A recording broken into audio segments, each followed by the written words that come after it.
ಪ್ರೀತಿಯ ನನ್ನ 10ನೇ ತರಗತಿ ಪರೀಕ್ಷೆಯನ್ನು ಬರೀತಕ್ಕಂತಹ ವಿದ್ಯಾರ್ಥಿಗಳೇ, 2025-26ನೇ ಸಾಲಿನ SSLC ವಿದ್ಯಾರ್ಥಿಗಳಿಗಾಗಿ ರೂಪಿಸಲಾದ ವಿಜ್ಞಾನ ವಿಷಯದ ಪಾಸಿಂಗ್ ಪ್ಯಾಕೇಜ್ ಅನ್ನ ಈ ಮೂಲಕ ನಿಮಗೆ ಕೊಡ್ತಾ ಇದ್ದೀನಿ. ತಮಗೆಲ್ಲರಿಗೂ ಕೂಡ ಕುರುನಾಳ್ ಸರ್ ಕ್ರಿಯೇಷನ್ ಯೂಟ್ಯೂಬ್ ಚಾನಲ್ಗೆ ಆತ್ಮೀಯವಾದಂತಹ ಸ್ವಾಗತವನ್ನು ಕೋರ್ತಾ ಬನ್ನಿ. ಹೇಗಿದ್ರೆ ಈ 4 ಪುಟದಲ್ಲಿ ಇರುವಂತಹ 30 ಅಂಕಗಳನ್ನು ಒಳಗೊಂಡಿರುವಂತಹ ಒಂದು ಪಾಸಿಂಗ್ ಪ್ಯಾಕೇಜ್ ಅನ್ನ ನಿಮಗೆ ಈ ವಿಡಿಯೋದ ಮೂಲಕ ಕೊಡ್ತಾ ಹೋಗ್ತಾ ಇದ್ದೀನಿ. ಚರ್ಚೆ ಮಾಡ್ತಾ ಹೋಗೋಣ ಬನ್ನಿ. ಯಾವ ರೀತಿಯಲ್ಲಿ ಈ ಒಂದು ಪಾಸಿಂಗ್ ಪ್ಯಾಕೇಜ್ ನಿಮಗೆ ಹೆಲ್ಪ್ ಆಗುತ್ತದೆ, 23ನೇ ತಾರೀಕು ನಡೆಯುವಂತಹ ಪರೀಕ್ಷೆಗೆ ಹೆಲ್ಪ್ ಆಗ್ತದೆ ಅನ್ನೋದನ್ನು ನೋಡೋದಾದ್ರೆ, ಇಲ್ಲಿ 12 ಅಂಕಗಳ ಚಿತ್ರದ ಮೇಲೆ 12 ಅಂಕಗಳು ಇರ್ತವೆ. ಅಂದ್ರೆ 12 ಅಂಕಗಳನ್ನ ನಾವು ಈ ಚಿತ್ರಗಳನ್ನ ಪ್ರಾಕ್ಟೀಸ್ ಮಾಡಿದ್ರೆ 12ಕ್ಕೆ 12 ಅಂಕಗಳನ್ನು ಪಡಿಬಹುದು. ಅದರ ಭಾಗಗಳನ್ನು ಸಹಿತ ನಾವು ಪ್ರಾಕ್ಟೀಸ್ ಮಾಡಬೇಕಾಗುತ್ತದೆ. ನೆಕ್ಸ್ಟು 3 ಅಂಕಗಳು ನಿಯಮದ ಮೇಲೆ ಇರ್ತವೆ. 3 ಅಂಕಗಳು ದೃಷ್ಟಿ ದೋಷದ ಮೇಲೆ, ದೃಷ್ಟಿ ದೋಷ ಅಂದ್ರೆ ಪೀನ್ ಮಸೂರ ಅದೇ ವೇರಿಯೇಷನ್ ಮಾಡ್ತೀವಲ್ಲ ಅದ್ರ ಮೇಲೆ ನಮಗೆ 3 ಅಂಕಗಳಿರ್ತವೆ. 2 ಅಂಕಗಳು ಲವಣದ ಮೇಲೆ ಇರ್ತವೆ, 2 ಅಂಕಗಳು pH ಮೇಲೆ ಮತ್ತು 3 ಅಂಕಗಳು ತಳೀಕರಣ ಮೇಲೆ ಇರ್ತವೆ. ನೆಕ್ಸ್ಟ್ 3 ಅಂಕಗಳು ಪರಿಸರ, 2 ಅಂಕಗಳು ಹಾರ್ಮೋನ್. ಒಟ್ಟಾರೆ ಈ 4 ಪೇಜಲ್ಲಿ 30 ಅಂಕಗಳು ನಿಮಗೆ ಸಿಗುತ್ತವೆ. ಈ 4 ಪೇಜನ್ನು ಪ್ರಾಕ್ಟೀಸ್ ಮಾಡಿದ್ರೆ, ಇದರಲ್ಲಿರ್ತಕ್ಕಂಥ ಅಂಶಗಳನ್ನು ಪ್ರಾಕ್ಟೀಸ್ ಮಾಡಿದ್ರೆ ಕನಿಷ್ಠ 30 ಅಂಕಗಳನ್ನು, ಅಂದರೆ ಫೇಲ್ ಆಗ್ತೀನಿ ಅಂತಕ್ಕಂಥ ಒಂದು ಭಯ ಬೇಡ, 30ಕ್ಕೂ ಹೆಚ್ಚು ಅಂಕಗಳನ್ನು ಈ ಒಂದು ಪಾಸಿಂಗ್ ಪ್ಯಾಕೇಜ್ ನೋಡೋದ್ರ ಮೂಲಕ ನಿಮಗೆ ತಿಳಿತದೆ. ಮೊದಲನೇದಾಗಿ ನೋಡೋದಾದ್ರೆ, ಇಲ್ಲಿ ನೀರಿನ ವಿದ್ಯುತ್ ವಿಭಜನೆ ಚಿತ್ರ ಇದೆ. ಈ ನೀರಿನ ವಿದ್ಯುತ್ ವಿಭಜನೆ ಚಿತ್ರವನ್ನು ಸರಳವಾಗಿರ್ತಕ್ಕಂಥ ಚಿತ್ರ, ಈ ಸರಳವಾಗಿರ್ತಕ್ಕಂಥ ಚಿತ್ರವನ್ನು ನಾವು ಬಿಡಿಸೋದ್ರ ಮೂಲಕ ನಮಗೆ ಅಂಕಗಳು ಬರ್ತವೆ. ಇಲ್ಲಿ ಭಾಗಗಳನ್ನು ಕೂಡ ಸರಿಯಾಗಿ ನಾವು ಗುರುತಿಸಬೇಕಾಗುತ್ತದೆ. ನೆಕ್ಸ್ಟ್ ಸಾರರಿಕ್ತ ಸಲ್ಫ್ಯೂರಿಕ್ ಆಮ್ಲದೊಂದಿಗೆ ಸತುವಿನ ವರ್ತನೆ ಚಿತ್ರವನ್ನು ಬಿಡಿಸಬೇಕಾಗುತ್ತದೆ. ಇದು ಕೂಡ ಇಂಪಾರ್ಟೆಂಟ್ ಆಗುತ್ತದೆ. ಇದನ್ನು ನಾವು ಪ್ರಾಕ್ಟೀಸ್ ಮಾಡಬೇಕು. ಒಟ್ಟಾರೆ 12 ಅಂಕಗಳಿರ್ತವೆ. 12 ಅಂಕದಲ್ಲಿ ಇದು ಕೂಡ ಒಂದು ಆಗುತ್ತದೆ.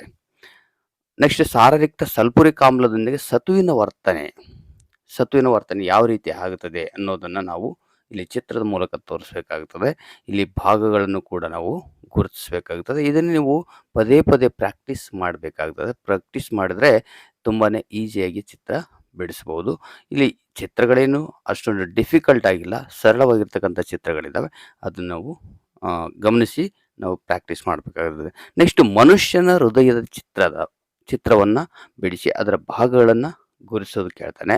ಅದರಲ್ಲಿ ಪ್ರತಿಯೊಂದು ಭಾಗಗಳನ್ನು ಕೂಡ ನಾವು ಪ್ರಾಕ್ಟೀಸ್ ಮಾಡಿ ಅದನ್ನು ಗುರುತಿಸೋದನ್ನು ರೂಢಿ ಮಾಡಿಕೊಳ್ಬೇಕಾಗುತ್ತದೆ.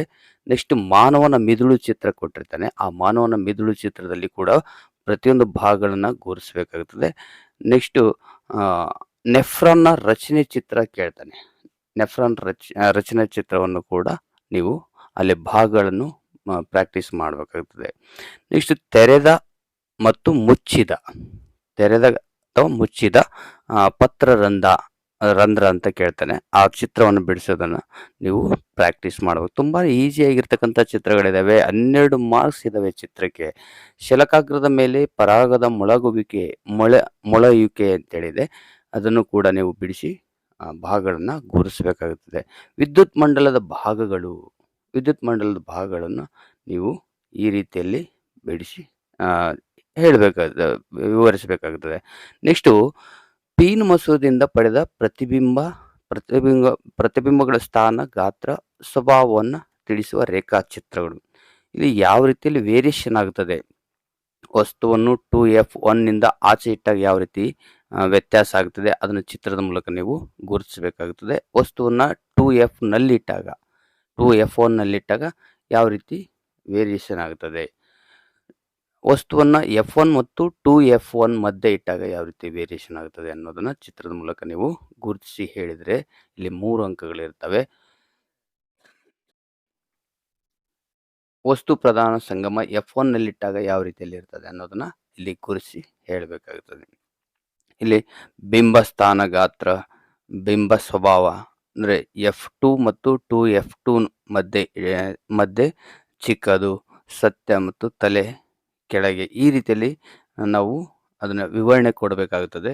ಇದಕ್ಕೆ ನಮಗೆ 3 ಮಾರ್ಕ್ಸ್ ಇರ್ತದೆ. ಅದನ್ನು ಗಮನಿಸಬೇಕಾಗುತ್ತದೆ. ಪ್ರತಿಯೊಂದನ್ನು ಕೂಡ ನೀವು ಇಲ್ಲಿ ನೋಡ್ಕೊಳ್ಬೋದು. ನೆಕ್ಸ್ಟ್ ನಿಯಮಗಳಲ್ಲಿ ಓಮ್ನ ನಿಯಮ ಬರ್ತದೆ. ಓಮ್ನ ನಿಯಮ ಸ್ಥಿರ ತಾಪದಲ್ಲಿ ವಾಹಕದಲ್ಲಿನ ವಿದ್ಯುತ್ ಪ್ರವಾಹವು ವಿಭವಾಂತರಕ್ಕೆ ನೇರ ಅನುಪಾತದಲ್ಲಿರುತ್ತದೆ ಅನ್ನೋದನ್ನು ನಾವು ಹೇಳಬೇಕಾಗುತ್ತದೆ. ನೆಕ್ಸ್ಟ್ ಔಲ್ನ ಉಷ್ಣೋತ್ಪನ್ನ ನಿಯಮ. ಇಲ್ಲಿ ಔಲ್ನ ಉಷ್ಣೋತ್ಪನ್ನ ನಿಯಮ ಏನಿರುತ್ತೆ, ವಾಹಕದಲ್ಲಿ ಉತ್ಪತ್ತಿಯಾಗುವ ಉಷ್ಣವು ವಿದ್ಯುತ್ ಪ್ರವಾಹದ ವರ್ಗಕ್ಕೆ, ವಾಹಕದ ರೋಧಕ್ಕೆ ಹಾಗೂ ವಿದ್ಯುತ್ ಪ್ರವಾಹದ ಕಾಲಕ್ಕೆ ನೇರ ಅನುಪಾತದಲ್ಲಿರುತ್ತದೆ ಅನ್ನೋದನ್ನು ಇಲ್ಲಿ ಫಾರ್ಮುಲನ್ನು ಕೂಡ ಹಾಕಬೇಕಾಗುತ್ತದೆ.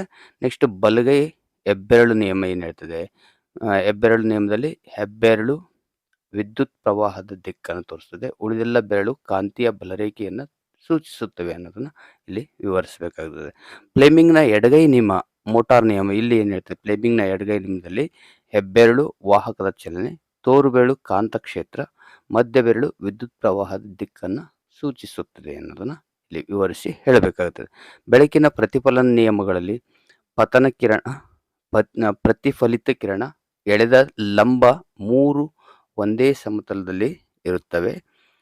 ಪತನ ಕೋನವು ಪ್ರತಿಫಲನ ಕೋನಕ್ಕೆ ಸಮವಾಗಿರುತ್ತದೆ ಅನ್ನೋದನ್ನು ಇಲ್ಲಿ ತಿಳಿಸಬೇಕಾಗುತ್ತದೆ. ಬೆಳಕಿನ ವಕ್ರೀಭವನದ ನಿಯಮಗಳು ಪತನ ಕಿರಣ, ವಕ್ರೀಮ ಕಿರಣ, ಎಳೆದ ಲಂಬ ಮೂರು ಒಂದೇ ಸಮತಲದಲ್ಲಿ ಇರುತ್ತವೆ ಅನ್ನೋದನ್ನು ಹೇಳಬೇಕಾಗ್ತದೆ. ಇದನ್ನು ವಿವರಿಸಿ ಹೇಳಬೇಕಾಗ್ತದೆ. ಇದನ್ನು ನೀವು ಈ ಒಂದು ನೋಟ್ಸನ್ನು ಡೌನ್ಲೋಡ್ ಮಾಡಿಕೊಂಡು ನೀವು ಪ್ರಾಕ್ಟೀಸ್ ಮಾಡೋದ್ರ ಮೂಲಕ ಈಸಿಯಾಗಿ ನೀವು 30 ಅಂಕಗಳನ್ನು ವಿಜ್ಞಾನ ವಿಷಯದಲ್ಲಿ ತೆಗಿಬಹುದು. ಯಾವುದೇ ಕಾರಣಕ್ಕೂ ಇಲ್ಲಿ ವಿಜ್ಞಾನ ಫೇಲ್ ಅಂತಕ್ಕಂಥ ವಿಷಯ ನಿಮ್ಮ ತಲೆಯಲ್ಲಿ ಬರಲೇಬಾರ್ದು. ಕಾಂತೀಯ ಬಲರೇಖೆಗಳು. ನೆಕ್ಸ್ಟು ದಿಕ್ಸೂಚಿಯನ್ನು ಬಳಸಿಕೊಂಡು ಒಂದು ದಂಡಕಾಂತದ ಸುತ್ತಲೂ ಕಾಂತೀಯ ಬಲರೇಖೆಗಳನ್ನು ಪಡೆಯುವ ಒಂದು ಚಟುವಟಿಕೆಯನ್ನು ವಿವರಿಸಿ ಅಂತ ಕೇಳ್ತೇನೆ. ಅದರಲ್ಲಿ ಈ ರೀತಿಯಲ್ಲಿ ಒಂದು ವಿವರಣೆಯನ್ನು ನೀವು ನೀಡಬೇಕಾಗುತ್ತದೆ. ಇದನ್ನು ನೀವು ಡೌನ್ಲೋಡ್ ಮಾಡಿಕೊಂಡು ಪ್ರಾಕ್ಟೀಸ್ ಮಾಡ್ಬೋದು. ರೈಟ್. ಕಣ್ಣಿನ ಹೊಂದಾಣಿಕೆ. ಸಂಗಮ ದೂರವನ್ನು ಹೊಂದಾಣಿಕೆ ಮಾಡುವ ಕಣ್ಣಿನ ಮಸೂರದ ಸಾಮರ್ಥ್ಯ ಕಣ್ಣಿನ ಹೊಂದಾಣಿಕೆ. ಸ್ಪಷ್ಟ ದೃಷ್ಟಿಯ ಕನಿಷ್ಠ ಬಿಂದು, ಸ್ಪಷ್ಟ ದೃಷ್ಟಿಯ ದೂರ ಬಿಂದು. ಇದು ಕಣ್ಣಿನ ದೋಷಗಳಲ್ಲಿ ನಮಗೆ ಈ ರೀತಿ ವಿವರಣೆ ಕೊಡಬೇಕಾಗುತ್ತದೆ. ಕಣ್ಣಿನ ದೋಷಗಳು, ವ್ಯಾಖ್ಯೆ, ಕಾರಣ, ಪರಿಹಾರ. ಸಮೀಪ ದೃಷ್ಟಿ, ದೂರದೃಷ್ಟಿ. ಸಮೀಪ ದೃಷ್ಟಿ ಮಯೋಪಿಯಾ ಅಂತ ಹೇಳ್ತೀವಿ, ಹೈಪರ್ ಮೆಟ್ರೋಪಿಯಾ ಅಂತ ಹೇಳ್ತೀವಿ. ಅದರಲ್ಲಿ ವ್ಯಾಖ್ಯೆ ಏನಂದರೆ ಸಮೀಪ ವಸ್ತುಗಳು ಸ್ಪಷ್ಟ ಹಾಗೂ ದೂರ ವಸ್ತುಗಳು ಅಸ್ಪಷ್ಟ. ಇಲ್ಲಿ ದೂರದೃಷ್ಟಿಯಲ್ಲಿ ದೂರ ವಸ್ತುಗಳು ಸ್ಪಷ್ಟ, ಸಮೀಪ ವಸ್ತುಗಳು ಅಸ್ಪಷ್ಟ. ಇಲ್ಲಿ ಕಾರಣ ಏನಿರ್ತದೆ, ಸಮೀಪ ದೃಷ್ಟಿ ಕಾರಣ ಕಣ್ಣುಗುಡ್ಡೆಗಳು ಸಹಜ ಸ್ಥಿತಿಗಿಂತ ಉದ್ದವಾಗಿರುವುದು, ಕಣ್ಣಿನ ಮಸೂರದ ವಿಪರೀತ ವಕ್ರತೆ. ಸೂಕ್ತ ಪರಿಹಾರ ಏನಿದಕ್ಕೆ, ಸೂಕ್ತ ಸಾಮರ್ಥ್ಯದ ನಿಮ್ನ ಮಸೂರದ ಬಳಕೆ. ಇಲ್ಲಿ ದೂರದೃಷ್ಟಿಯಲ್ಲಿ ಕಣ್ಣುಗುಡ್ಡೆಗಳು ಸಹಜ ಸ್ಥಿತಿಗಿಂತ ಚಿಕ್ಕದಾಗಿರುವುದು, ಕಣ್ಣಿನ ಮಸೂರದ ಸಂಗಮ ದೂರ ಉದ್ದವಾಗಿರುವುದು. ಇಲ್ಲಿ ಪರಿಹಾರ ಏನಂದರೆ ಸೂಕ್ತ ಸಾಮರ್ಥ್ಯದ ಪೀನ ಮಸೂರದ ಬಳಕೆ. ರೈಟ್. ನೆಕ್ಸ್ಟು ನಿತ್ಯ ಜೀವನದಲ್ಲಿ ಪಿ ಎಚ್ ವ್ಯಾಪ್ತಿ ಎಷ್ಟು, ಆಮ್ಲ ಮಳೆ, ಜಠರದ ಪಿ ಎಚ್, ಹಲ್ಲಿನ ಸವೆತ. ಇವು ಪಿ ಎಚ್ ಯಾವ ಥರ ಇರ್ತಾರೆ, ಪಿ ಎಚ್ ವ್ಯಾಪ್ತಿ ಮಳೆ ನೀರಿನ ಪಿ ಎಚ್ ಮೌಲ್ಯ 5.6ಕ್ಕಿಂತ ಕಡಿಮೆ ಆದರೆ ಆಮ್ಲ ಮಳೆ ಎನ್ನುತ್ತೇವೆ. ಜಠರದ ಪಿ ಎಚ್ ಮೌಲ್ಯ 1.2ಕ್ಕಿಂತ ಕಡಿಮೆ ಆದರೆ ಸ್ಥಿತಿ ಆಮ್ಲೀಯತೆ ಎನ್ನುತ್ತೇವೆ. ಬಾಯಿಯ ಪಿ ಎಚ್ ಮೌಲ್ಯ 5.5ಕ್ಕಿಂತ ಕಡಿಮೆಯಾದಾಗ ಅಲ್ಲಿನ ಸವೆತ ಉಂಟಾಗುತ್ತದೆ. ಇದು ಪರಿಣಾಮಗಳು ಏನಾಗುತ್ತವೆ, ಜಲಚರದ ಉಳಿವು ದುಸ್ತರ, ಸ್ಮಾರಕಗಳು ಹೊಳಪು ಕಡಿಮೆಯಾಗುತ್ತದೆ. ನೆಕ್ಸ್ಟ್ ಇಲ್ಲಿ ಜಠರದ ಪಿ ಎಚ್ ಪರಿಣಾಮ ಏನಂದರೆ ಅಜೀರ್ಣತೆಯಾದಾಗ ಅಧಿಕ ಆಮ್ಲದ ಉತ್ಪತ್ತಿಯಿಂದ ಜಠರದ ನೋವು ಅಥವಾ ಊರಿತ. ಬ್ಯಾಕ್ಟೀರಿಯಾಗಳ ಹಲ್ಲಿನ ಸವೆತದಿಂದ ಅಲ್ಲಿ ಪರಿಣಾಮಗಳು ಏನಂತ, ಬ್ಯಾಕ್ಟೀರಿಯಾಗಳ ಬೆಳವಣಿಗೆಯಿಂದ ಹಲ್ಲಿನ ಎನಾಮಲ್ ಸವೆತ ಆಗುತ್ತದೆ, ಹುಳುಕು ಬೀಳ್ತದಲ್ಲ ಅದೇ ರೀತಿ. ಪರಿಹಾರಗಳು ವಾಯುಮಾಲಿನ್ಯವಾಗದಂತೆ ತಡೆಯುವುದು. ಇದು ಜಠರದ ಪಿ ಎಚ್ ಆಮ್ಲವನ್ನು ತಟಸ್ಥಗೊಳಿಸಲು ಮೆಗ್ನೀಷಿಯಂ ಹೈಡ್ರಾಕ್ಸೈಡ್ನಂಥ ಸೌಮ್ಯ ಪ್ರತ್ಯಾಮ್ಲದ ಬಳಕೆ. ಪ್ರತ್ಯಾಮ್ಲೀಯ ಟೂತ್ಪೇಸ್ಟ್ಗಳನ್ನು ಬಳಸಿ ಹೆಚ್ಚುವರಿ ಆಮ್ಲವನ್ನು ತಟಸ್ಥಗೊಳಿಸುವುದು, ಅಲ್ಲಿನ ಸವೆತವನ್ನು. ಅದಕ್ಕೆ ಪರಿಹಾರಗಳು ಏನಂತೇಳಿ. ನೆಕ್ಸ್ಟ್ ಸಾಬೂನು ಎಂದರೇನು, ಅದು ಸ್ವಚ್ಛಗೊಳಿಸುವ ಪ್ರಕ್ರಿಯೆಯನ್ನು ವಿವರಿಸಿ ಅಂತ ಕೇಳ್ತೇನೆ. ಇಲ್ಲಿ ಸಾಬೂನು ಎಂದರೇನು, ಅದ್ರದ್ದು ಸ್ವಚ್ಛಗೊಳಿಸುವ ಪ್ರಕ್ರಿಯೆ ಯಾವ ರೀತಿ ಇರ್ತದೆ, ಒಂದು 4-5 ಸೆಂಟೆನ್ಸನ್ನು ಈ ರೀತಿ ನೀವು ಬರೀಬಹುದು. ಇದನ್ನು ನೀವು ಡೌನ್ಲೋಡ್ ಮಾಡಿಕೊಂಡು ಪ್ರಾಕ್ಟೀಸ್ ಮಾಡ್ಬೋದು. ನೆಕ್ಸ್ಟು ಅದರ ಸಾಮಾನ್ಯ ಹೆಸರು ಕೆಲವೊಂದು ರಾಸಾಯನಿಕಗಳನ್ನು ಕೊಡ್ತಾನೆ. ಅದರ ಸಾಮಾನ್ಯ ಹೆಸರೇನು? ಅಡಿಗೆ ಉಪ್ಪು ಇದರ ರಾಸಾಯನಿಕ ಹೆಸರು. ಅಡಿಗೆ ಸೋಡಾ ಇದರ ರಾಸಾಯನಿಕ ಹೆಸರೇನು ಅಂತ ಕೇಳ್ತಾನೆ. ವಾಷಿಂಗ್ ಸೋಡಾ ಇದರ ರಾಸಾಯನಿಕ ಹೆಸರೇನು ಅಂತ ಕೇಳ್ತಾನೆ. ಚೆಲುವೆ ಪುಡಿ ಇದರ ರಾಸಾಯನಿಕ ಹೆಸರೇನು? ಪ್ಲಾಸ್ಟರ್ ಆಫ್ ಪ್ಯಾರಿಸ್ ಇದರ ರಾಸಾಯನಿಕ ಹೆಸರೇನು? ಮತ್ತು ಅದನ್ನು ಎಲ್ಲೆಲ್ಲಿ ಬಳಕೆ ಮಾಡ್ತಾರೆ? ಅಡಿಗೆ ಉಪ್ಪನ್ನು ಎಲ್ಲಿ ಬಳಕೆ ಮಾಡ್ತಾರೆ? ಅಡಿಗೆ ಸೋಡಾವನ್ನು ಎಲ್ಲಿ ಬಳಕೆ ಮಾಡ್ತಾರೆ? ವಾಷಿಂಗ್ ಸೋಡಾವನ್ನು ಎಲ್ಲಿ ಬಳಕೆ ಮಾಡ್ತಾರೆ? ಚೆಲುವೆ ಪುಡಿಯನ್ನು ಎಲ್ಲಿ ಬಳಕೆ ಮಾಡ್ತಾರೆ? ಪ್ಲಾಸ್ಟರ್ ಆಫ್ ಪ್ಯಾರಿಸ್ POP ಅಂತ ಹೇಳ್ತೀವಲ್ಲ, ಅದನ್ನು ಎಲ್ಲೆಲ್ಲಿ ಬಳಕೆ ಮಾಡ್ತಾರೆ ಅನ್ನೋದನ್ನು ಹೇಳಬೇಕಾಗುತ್ತದೆ. ನೆಕ್ಸ್ಟ್ ಅನುರೂಪ ಶ್ರೇಣಿಗಳು. ಅನುರೂಪ ಶ್ರೇಣಿಗಳು ಎಂದರೆ ಏನು ಅಂತ ಕೇಳ್ತಾನೆ. ಒಂದೇ ರೀತಿಯ ಸಾಮಾನ್ಯ ಸೂತ್ರ, ರಾಸಾಯನಿಕ ಗುಣಗಳನ್ನು ಹೊಂದಿರುವ ಹಾಗೂ 2 ಅನುಕ್ರಮ ಸದಸ್ಯರ ನಡುವಿನ ವ್ಯತ್ಯಾಸವು CH2 ಆಗಿರುವ ಸಾವಯವ ಸಂಯುಕ್ತಗಳು ವರ್ಗಕ್ಕೆ ಅನುರೂಪ ಶ್ರೇಣಿಗಳು ಎನ್ನುತ್ತಾರೆ ಅನ್ನೋದನ್ನು ನಾವು ವಿವರಿಸಬೇಕಾಗುತ್ತದೆ. ನೆಕ್ಸ್ಟ್ ಕೆಟನೀಕರಣ. ಕಾರ್ಬನ್ ತನ್ನ ಇತರ ಪರಮಾಣುಗಳೊಂದಿಗೆ ಸಹವೆಲೆನ್ಸಿ ಬಂಧವನ್ನೇರ್ಪಡಿಸಿ ಬೃಹತ್ ಅಣುವನ್ನುಂಟು ಮಾಡುವ ಗುಣವನ್ನು ನಾವು ಕೆಟನೀಕರಣ ಎನ್ನುತ್ತೇವೆ. ಆಮ್ಲಜನಕ ಸಹಿತ ಉಸಿರಾಟ, ಆಮ್ಲಜನಕ ರಹಿತ ಉಸಿರಾಟ, ಇದರಲ್ಲಿ ವ್ಯತ್ಯಾಸವನ್ನು ಹೇಳ್ತಾನೆ. ಆಮ್ಲಜನಕ ಉಪಸ್ಥಿತಿಯಲ್ಲಿ ನಡೆಯುತ್ತದೆ, ಆಮ್ಲಜನಕ ಅನುಪಸ್ಥಿತಿಯಲ್ಲಿ ನಡೆಯುತ್ತದೆ. ಈ ರೀತಿಯಲ್ಲಿ ಇಲ್ಲಿ ವ್ಯತ್ಯಾಸವನ್ನು ನೀವು ಕಲಂ ಹಾಕಿ ನಾವು ಗುರುತಿಸಿದರೆ ಇದಕ್ಕೆ ಅಂಕಗಳು ಬರ್ತವೆ. ನೆಕ್ಸ್ಟ್ ಸಸ್ಯ ಹಾರ್ಮೋನುಗಳು. ಆಕ್ಸಿನ್, ಜಿಬ್ಬರೆಲ್ಲಿನ್, ಸೈಟೋಕೈನಿನ್, ಅಬ್ಸಿಸಿಕ್ ಆಮ್ಲ, ಇದು ಕಾರ್ಯಗಳು ಏನೇನು ಅನ್ನೋದನ್ನು ವಿವರಿಸಬೇಕಾಗುತ್ತದೆ. ನೆಕ್ಸ್ಟ್ ನಿರ್ನಾಳ ಗ್ರಂಥಿಗಳ ವ್ಯೂಹ, ಅಂತಃಸ್ರಾವಕ ಗ್ರಂಥಿಗಳ ವ್ಯೂಹ. ಅದನ್ನು ನಾವು ಪಿಟ್ಯೂಟರಿ ಗ್ರಂಥಿ, ಅದರ ಸ್ಥಾನ ಎಲ್ಲಿರ್ತದೆ? ಸ್ರವಿಸುವ ಹಾರ್ಮೋನ್ ಯಾವುದು?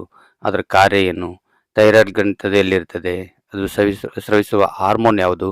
ಅದರ ಕಾರ್ಯ ಏನು? ಈ ರೀತಿಯಲ್ಲಿ ನಾವು ಪ್ರತಿಯೊಂದನ್ನು ಕೂಡ ಅದನ್ನು ಪ್ರಾಕ್ಟೀಸ್ ಮಾಡಿದರೆ ಅದು ಅದರ ಸ್ಥಾನ ಎಲ್ಲಿರ್ತದೆ, ಅದರ ಹಾರ್ಮೋನ್ ಯಾವ ಒಂದು ಹಾರ್ಮೋನ್ ಸ್ರವಿಸುತ್ತೆ, ಅದರ ಕಾರ್ಯ ಏನು ಅನ್ನೋದನ್ನು ನಾವು ಇಲ್ಲಿ ವಿವರಿಸಬೇಕಾಗುತ್ತದೆ. ಇದನ್ನು ಸಿಂಪಲ್ ಆಗಿ ನೀವು ಡೌನ್ಲೋಡ್ ಮಾಡಿಕೊಂಡು ಪ್ರಾಕ್ಟೀಸ್ ಮಾಡ್ಬೋದು. ಸಂತಾನೋತ್ಪತ್ತಿ ಸಮಯದಲ್ಲಿ ತಂದೆಯಿಂದ X ವರ್ಣತಂತು ಪಡೆದ ಮಗು ಹುಡುಗಿಯಾಗಿ, ಅದೇ Y ವರ್ಣತಂತು ಪಡೆದ ಮಗು ಹುಡುಗನಾಗಿ ಬೆಳೆಯುತ್ತದೆ. ಆದರೆ ಹುಡುಗ ಮತ್ತು ಹುಡುಗಿ ಇಬ್ಬರು ತಾಯಿಯಿಂದ X ವರ್ಣತಂತು ಪಡೆದಿರುತ್ತಾರೆ. ಆದ್ದರಿಂದ ತಂದೆಯಿಂದಲೇ ಮಗುವಿನ ಲಿಂಗ ನಿರ್ಧಾರವಾಗುತ್ತದೆ. ಅಂದರೆ ತಂದೆಯಿಂದಲೇ ಮಗುವಿನ ಲಿಂಗ ನಿರ್ಧಾರವಾಗುತ್ತದೆ ಅನ್ನೋದನ್ನು ಯಾವ ರೀತಿಯಲ್ಲಿ ಹೇಳ್ತೀರಿ ಅಂತ ಪ್ರಶ್ನೆ ಕೇಳಿದಾಗ ಇದನ್ನು ನೀವು ಉತ್ತರ ಬರೀಬೇಕಾಗುತ್ತದೆ. ನೆಕ್ಸ್ಟ್ ಮೆಂಡಲ್ಲರ ಏಕತಳೀಕರಣ. ಒಂದೇ ಲಕ್ಷಣಕ್ಕೆ ಸಂಬಂಧಿಸಿದಂತೆ 2 ಭಿನ್ನ ರೂಪಗಳನ್ನು ತೋರಿಸುವ ಸಸ್ಯಗಳನ್ನು ಅಡ್ಡ ಹಾಯಿಸುವ ಕ್ರಿಯೆ. ಅದನ್ನು ನೀವು ಈ ರೀತಿ ಕಲಂನಲ್ಲಿ ನೀವು ವಿವರಿಸ್ತಾ ಹೋಗಬೇಕಾಗುತ್ತದೆ. ನೆಕ್ಸ್ಟ್ ಮೆಂಡಲ್ಲರ ದ್ವಿತಳೀಕರಣ, ಅದನ್ನು ನೀವು ಈ ರೀತಿಯಲ್ಲಿ ಕಲಂ ಮೂಲಕ ವಿವರಿಸ್ತಾ ಹೋಗಬೇಕಾಗುತ್ತದೆ. ನೆಕ್ಸ್ಟು ಉತ್ಪನ್ನ ಸಸ್ಯಗಳಲ್ಲಿ ಪರಾಗಸ್ಪರ್ಶ ಕ್ರಿಯೆಯ ನಂತರ ಹೂವಿನಲ್ಲಾಗುವ ಬದಲಾವಣೆಗಳೇನು?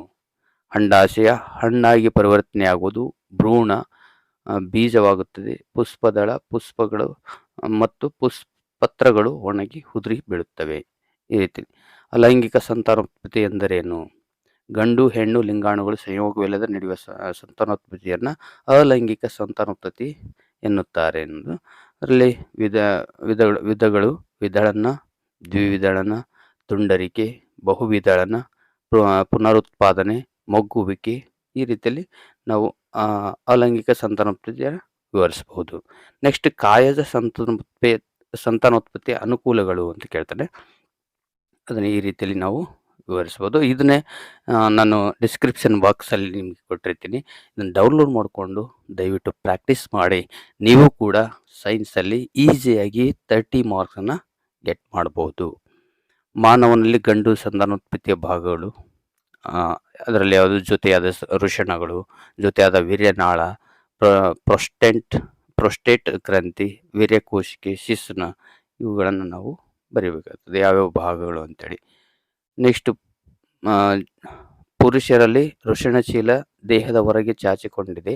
ಇದರಿಂದ ತಾಪದ ನಿರ್ವಹಣೆ ಮತ್ತು ವೀರ್ಯ ಉತ್ಪತ್ತಿಗೆ ಅನುಕೂಲವಾಗಿದೆ. ಇದರಲ್ಲಿ ಜರಾಯು ರಚನೆ, ಬೆಳೆಯುವ ಭ್ರೂಣಕ್ಕೆ ಅಗತ್ಯ ಪೋಷಣೆ ಒದಗಿಸುವುದು, ತಾಯಿ ಭ್ರೂಣವನ್ನು ಸಂಪರ್ಕಿಸುವ ಸ್ನಾಯುಕಾಂಗ ರಚನೆ ಯಾವ ರೀತಿ ರಚನೆ ಆಗಿದೆ? ಇದು ಸ್ತ್ರೀಯ ಗರ್ಭಾಶಯದಲ್ಲಿ ಭ್ರೂಣ ಹಾಗೂ ತಾಯಿಯ ದೇಹಕ್ಕೆ ಸಂಪರ್ಕ ಕಲ್ಪಿಸುತ್ತದೆ. ತಟ್ಟೆ ಆಕಾರದ ರಚನೆ ಹೊಂದಿದ್ದು ಗರ್ಭಕೋಶದ ಗೋಡೆಯೊಳಗೆ ಹುದುಗಿಕೊಂಡಿರುತ್ತದೆ. ಅದರ ಕಾರ್ಯ ಏನು? ಇದು ಭ್ರೂಣಕ್ಕೆ ತಾಯಿಯ ದೇಹದಿಂದ ಪೋಷಣೆ, ಉಸಿರಾಟದ ಅನಿಲಗಳು ನೀಡಿ ತ್ಯಾಜ್ಯವನ್ನು ಹೊರಹಾಕುತ್ತವೆ. ನೆಕ್ಸ್ಟ್ ಋತುಚಕ್ರ. ಅಂಡವು ಫಲಿತಗೊಳ್ಳದಿದ್ದರೆ ಗರ್ಭಾಶಯದ ಸ್ತರಿಯು ನಿಧಾನವಾಗಿ ಬಿರುಕು ಬಿಟ್ಟು ರಕ್ತ ಮತ್ತು ಲೋಳೆಯ ರೂಪದಲ್ಲಿ ಯೋನಿಯಿಂದ ಹೊರಬರುತ್ತದೆ. ಇದನ್ನು ಋತುಚಕ್ರ ಎನ್ನುತ್ತಾರೆ. ಅಂದರೆ ಋತುಚಕ್ರ ಎಂದರೇನು ಅನ್ನೋದಕ್ಕೆ ನಾವು ಬರೀಬಹುದು. ನೆಕ್ಸ್ಟ್ ಇಂಪಾರ್ಟೆಂಟ್ ಪಾಯಿಂಟ್ಸ್ ನೋಡ್ರಿ, ಆಹಾರ ಸರಪಳಿಗಳು ಸಾಮಾನ್ಯವಾಗಿ ಚತುರ್ಥಕ ಭಕ್ಷಕ ಜೀವಿ ಇರುವುದು ತೀರಾ ಅಪರೂಪ ಏಕೆ ಅಂತ ಕೇಳಿದಾನೆ. ಅದರಲ್ಲಿ ನೀವು ಈ ರೀತಿ ಉತ್ತರವನ್ನು ಬರೀಬೇಕಾಗುತ್ತೆ. ಆಹಾರ ಸರಪಳಿ ಪ್ರತಿ ಪೋಷಣ ಸ್ತರದಲ್ಲಿ ಪ್ರತಿಶತ 90ರಷ್ಟು ಶಕ್ತಿ ನಷ್ಟವಾಗುತ್ತಾ ಹೋಗುತ್ತದೆ. ಇದರಿಂದ ಮುಂದಿನ ಪೋಷಣಾ ಸ್ತರಗಳಿಗೆ ಶಕ್ತಿಯು ಲಭ್ಯತೆ ಕಡಿಮೆ ಆಗುತ್ತದೆ. ಆದ್ದರಿಂದ ಆಹಾರ ಸರಪಳಿಗಳು ಸಾಮಾನ್ಯವಾಗಿ 3 ಅಥವಾ 4 ಹಂತಗಳಲ್ಲಿ ಮಾತ್ರ ಒಳಗೊಂಡಿರುತ್ತದೆ. ಚತುರ್ಥಕ ಭಕ್ಷಕ ಜೀವಿ ಇರುವುದು ತೀರಾ ಅಪರೂಪ ಅಂತ ಬರೀಬೇಕಾಗುತ್ತೆ. ಪೋಷಣಾ ಸ್ತರ ಎಂದರೇನು ಅಂತ ಕೇಳಿದಾಗ ಅಲ್ಲಿ ಈ ರೀತಿಯ ಉತ್ತರವನ್ನು ನೀವು ಬರಿಬೇಕಾಗುತ್ತದೆ. ಆಹಾರ ಸರಪಳಿಯ ವಿವಿಧ ಮಜಲುಗಳನ್ನು ಪೋಷಣಾ ಸ್ತರ ಎನ್ನುವರು ಅಂತ. ಶಕ್ತಿ ಹರಿವು ಪೋಷಣೆ ಮೂಲಕ ನಡೆಯುತ್ತದೆ. ಆದರೆ ಪ್ರತಿ ಪೋಷಣಾ ಸ್ತರದಲ್ಲಿ ಶಕ್ತಿಯು ನಷ್ಟವಾಗುವುದರಿಂದ ಶಕ್ತಿಯ ವರ್ಗಾವಣೆ ಕಡಿಮೆ ಆಗುತ್ತಾ ಹೋಗುತ್ತದೆ. ಹಾಗಾಗಿ ಉತ್ಪಾದಕಗಳಿಂದ ಸಸ್ಯಾಹಾರಿಗಳಿಗೆ ನಂತರ ಮಾಂಸಾಹಾರಿಗಳಿಗೆ ವರ್ಗಾವಣೆ ಆಗುತ್ತದೆ ಹೊರತು ವಿರುದ್ಧ ದಿಕ್ಕಿನಲ್ಲಿ ಹರಿಯುವುದಿಲ್ಲ. ಆದ್ದರಿಂದ ಆಹಾರ ಸರಪಳಿಯಲ್ಲಿ ಶಕ್ತಿಯು ಹರಿವು ಏಕಮುಖವಾಗಿರುತ್ತದೆ. ಪರಿಸರ ವ್ಯವಸ್ಥೆಯಲ್ಲಿ ವಿಘಟಕಗಳ ಪಾತ್ರ ಅಂತ ಕೇಳಿದಾಗ ವಿಘಟಕದ ಜೀವಿಗಳಾದ ಬ್ಯಾಕ್ಟೀರಿಯಾ, ಶಿಲೀಂಧ್ರಗಳು ಸತ್ತ ಜೀವಿಗಳನ್ನು ಮತ್ತು ತ್ಯಾಜ್ಯಗಳನ್ನು ವಿಭಜಿಸಿ ಸಾವಯವ ಪದಾರ್ಥಗಳನ್ನು ಮಣ್ಣಿಗೆ ಸೇರಿಸುತ್ತವೆ.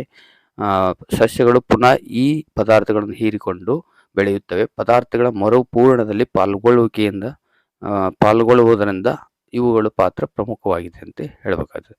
ನೆಕ್ಸ್ಟ್ ಜೈವಿಕ ಸಂವರ್ಧನೆ ಎಂದರೆ ಏನಂತ ಕೇಳಿದಾಗ ಆಹಾರ ಸರಪಳಿಗಳಲ್ಲಿ ಹಾನಿಕಾರಕ ರಾಸಾಯನಿಕ DDTಯ ಪ್ರಮಾಣ ದ್ವಿಗುಣಗೊಳ್ಳುವ ಕ್ರಿಯೆ ಜೈವಿಕ ಸಂವರ್ಧನೆ ಅಂತ ಹೇಳ್ತೇವೆ. ಓಜೋನ್ ಪದರ ನಾಶಕ್ಕೆ ಕಾರಣವಾದ ರಾಸಾಯನಿಕ ಯಾವುದು ಅಂತ ಕೇಳಿದರೆ ಕ್ಲೋರೋಫ್ಲೋರೋ ಕಾರ್ಬನ್ CFC ಅಂತ ಹೇಳ್ತೀವಿ. ಕಾರಣಗಳು ಏನು? ರೆಫ್ರಿಜರೇಟರ್ ಹಾಗೂ ಶೀತಲೀಕರಣ ಯಂತ್ರಗಳ ಅತಿಯಾದ ಬಳಕೆಯಿಂದ ಓಜೋನ್ ಪದರು ನಾಶವಾಗುತ್ತದೆ.